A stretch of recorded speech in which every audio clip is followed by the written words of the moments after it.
Welcome back, aviators. I'm Holly Bolino, your host of the Aviator's Guide, Novice to Pilot. I'm sure you are all very busy prepping for this long Labor Day weekend. Maybe some of you are packing or even already on the road. So thanks for dropping in to listen to my podcast today. On this glorious Friday, we are covering a simple yet integral topic for beginning your aviation adventure: back to school shopping.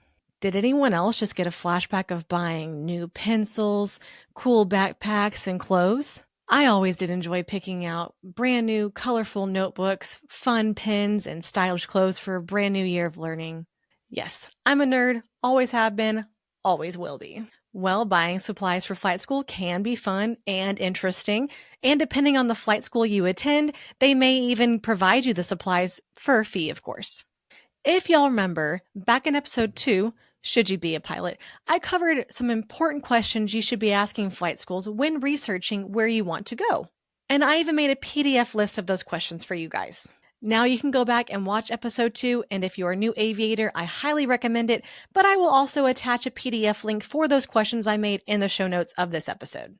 One of the questions on that list is just what we're talking about today. When it comes to supplies, you want to ask the flight school you're attending if they offer them, how much they cost, and which ones they include, because it may be cheaper for you to go off and buy them on your own. My flight school charged me $6,402.50 for all of my books and supplies.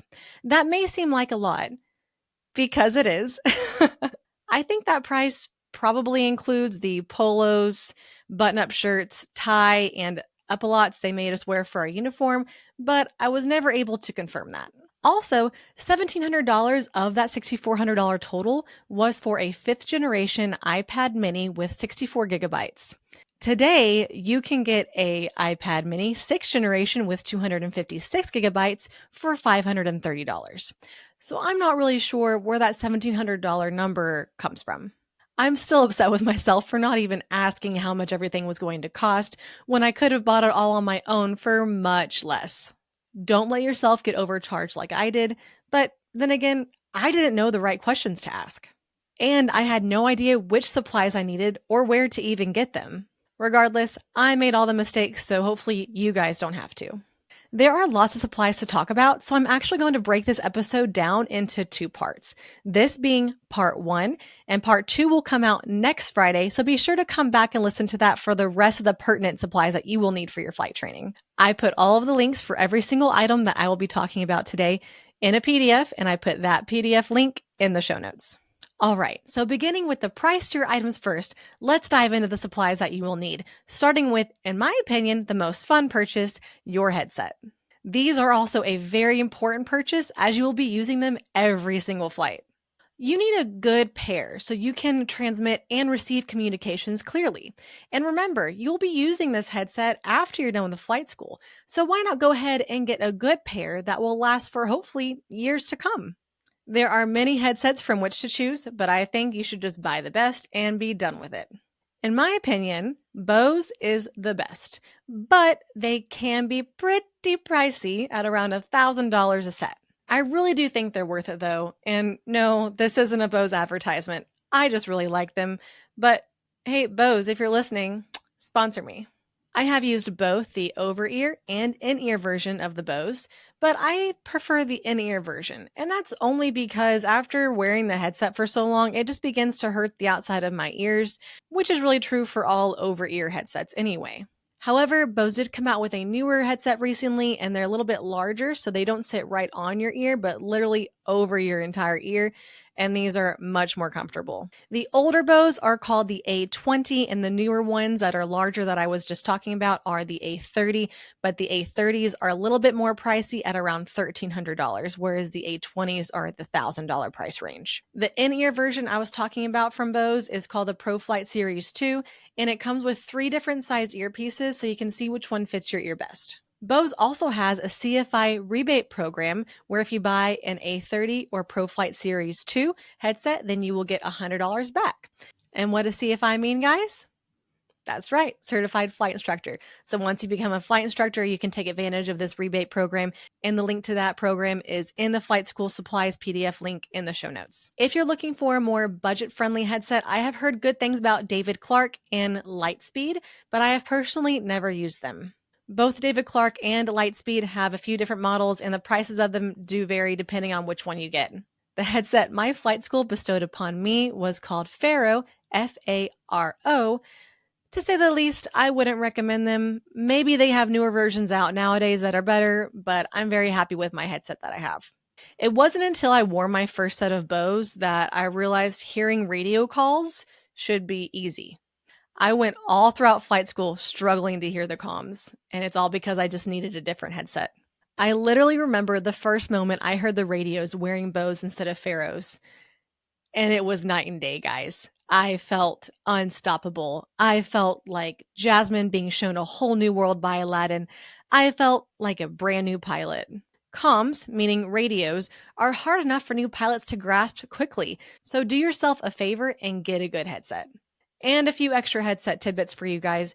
When you are buying your headset, make sure you get one that is dual plug, because this is the type of plug that most aircraft use. Also, dual plug headsets are very common in aviation, so it's going to be easy for you to get some. Also, having a headset with ANR, active noise reduction, also known as active noise canceling, can be super handy to make sure that those radio calls are coming in clearly. And if you find a headset with Bluetooth, it sure is nice, but really not necessary. I just like jamming out to my tunes and being able to connect my phone. A second rather large expense is going to be an iPad. If you don't already have one, you will need one. You will be using it just about every day in flight school. I prefer having the iPad mini because it's the perfect size to have in your lap or mounted in the airplane without getting in the way. If you already have an iPad that's the next size up, like the 9.7 inch or 10.5 inch iPad Pro, that should be fine too. But if it's any bigger, it's potentially just going to be annoying when you're in the aircraft. When getting your iPad, you can get some renewed ones on Amazon for pretty cheap. But whichever one you get, make sure that it has plenty of storage, like 256 gigabytes worth of storage. I will explain why you want this in a little bit. Along with your iPad, you're going to need a case. You don't need to get all crazy and buy an expensive case, but if you want to, go for it.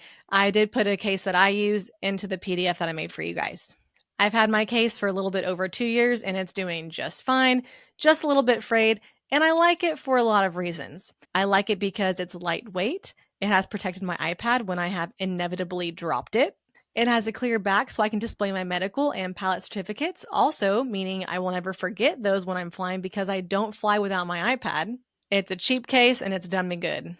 If you are looking for something a little bit more fancy, there's a brand out there called Pivot. That's all the rage right now.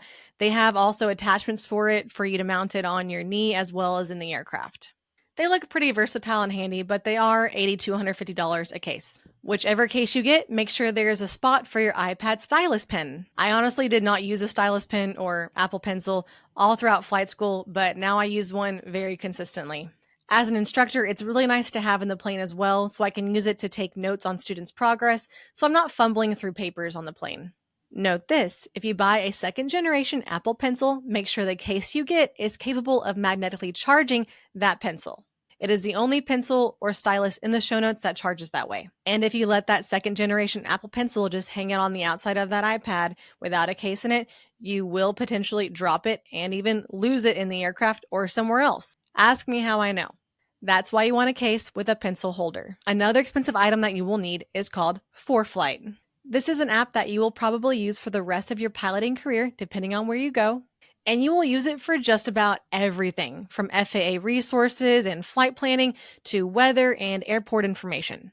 It's an awesome app, but it comes at a price. There are 3 plans you can get.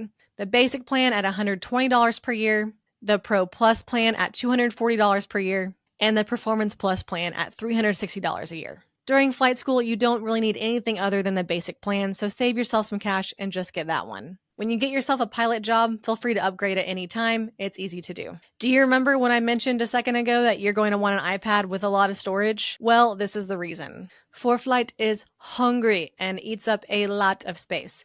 And the more states in which you fly, the more storage space it's going to eat up. So you may not use much space during flight school depending on where you fly, but if you're planning on keeping that iPad for longer than flight school, you may want to get one with more space when you decide to go to other places.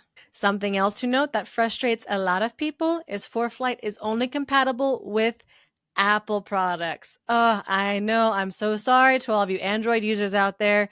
I actually know a lot of Android users who have switched over to Apple just so they can have Foreflight on their phone as well as their iPad, because Foreflight allows you to log into 2 devices at a time. And it really is nice to have Foreflight on both your iPad and your phone. Once you've dropped all those bills on your Foreflight iPad and headset, you can let the sweat on your forehead dry and let your credit card take a little breather, because the next supplies that you will need are not nearly as expensive. The next item may sound pricey, but it's really not too bad, and it's called a flight computer. This is just a fancy calculator to help you compute certain items of flight, taking wind, temperature, and density into consideration. Honestly, you will use the flight computer a lot during flight school, especially for your written exams and your check rides, but once you leave school, not so much. So if you can find a secondhand one, just do that. There are 3 main types of flight computers, and I'm going to start with the most old-fashioned and inexpensive one, and that's called the mechanical E6B. This guy goes for about $40, maybe less depending on the material it's made from, and it can look really confusing until you're taught how to use it. The probability of you using this type of calculator just depends on your flight school and your instructor. I was only briefly taught how to use this one in flight school, and as an instructor, I haven't taught it to any of my students. But if you want to check it out, there's a free version of this flight computer called Flight Computer Sim. So see what you think. The second most expensive calculator runs at around $80, and it's the Sporty's Electronic E6B. Sporty's is a pilot-centric website that you'll probably use at one point or another. This E6B does everything that the mechanical E6B does, just digitally. This is the calculator I have used to teach all of my students since it gets the job done. This one has its own app as well called Sporty's E6B Flight Computer, and you can get it for $10. The third flight computer, and the most expensive at around $120, and my favorite, is the CX3 computer. I feel like this is the most user-friendly of the 3, and it's the one I've used throughout flight school, so I'm just used to it. But the Sporty's E6B works really well too, so just use that one if you want to save a little bit of money. And guess what? The CX3 has an app too! It's called CX3 Flight Computer, and it's also $10. I haven't personally used any of the flight computer apps for the phone, but I know people who have used the Sporty's one, and they say it's pretty good. While it's very cool that all these flight computers have their own app for your phone, and that there are actually a lot of flight computer apps out there, you can't take your phone into a written exam. You have to use an actual flight computer. Most locations where you do your written exam will provide you with some sort of flight computer, but you should double check that they do, and if you have a preference, just bring your own. I included all the links for these flight computers, as well as their identical apps for Android and Apple, in the PDF I made, the link to which is in the show notes.